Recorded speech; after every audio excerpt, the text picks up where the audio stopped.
আসসালামু আলাইকুম।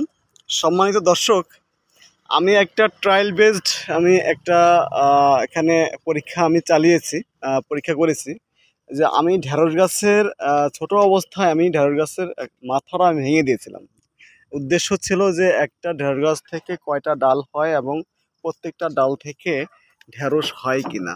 তো দেখেন, একটা ঢেঁড়স গাছের একটা, দুইটা, তিনটা, তিনটা ডাল হয়েছে। চারটা। চারটা, হ্যাঁ। প্রত্যেকটা ডালই দেখেন, এখানে পাঁচটা ফুল এবং ফল দিয়ে 5 থেকে 6টা আছে অ্যাটলিস্ট। তারপরে আছে এই ডালে এক দুইটা ফল দেখা যাচ্ছে এবং 5টা 6টা 7টা 7টা 8টা ফুল আছে এবং অসংখ্য অঙ্কুর রয়েছে, ওর মধ্যে অসংখ্য কুড়ি রয়েছে। এগুলো আস্তে আস্তে বের হবে এবং প্রত্যেকটাই ফলে পরিণত হবে। এই ডালটাতেও দেখেন দুইটা ফল রয়েছে এবং প্রস্ফুটিত হবে এরকম ফুল রয়েছে একটা, এবং আরও অসংখ্য ফুলের কড়ি রয়েছে, যেটা কয়েকদিনের মধ্যে এগুলো বের হবে। এবং এখান থেকে আশা করা যাচ্ছে আমি একটা গাছ থেকে 70-80টা ঢেঁড়স আমি পাবো।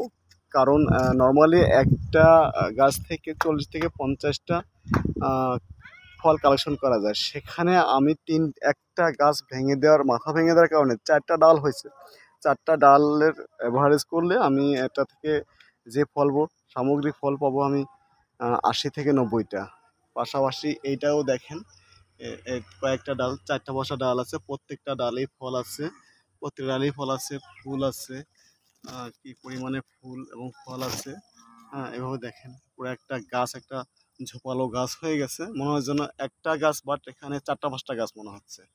একইভাবে এটাও প্রত্যেক গাছের একই ডগা পর্যন্ত প্রচুর ফুল আছে এবং ফল আছে। নিচে আরও ডালপালা আছে, এখানেও 4টা 5টা ডাল আছে।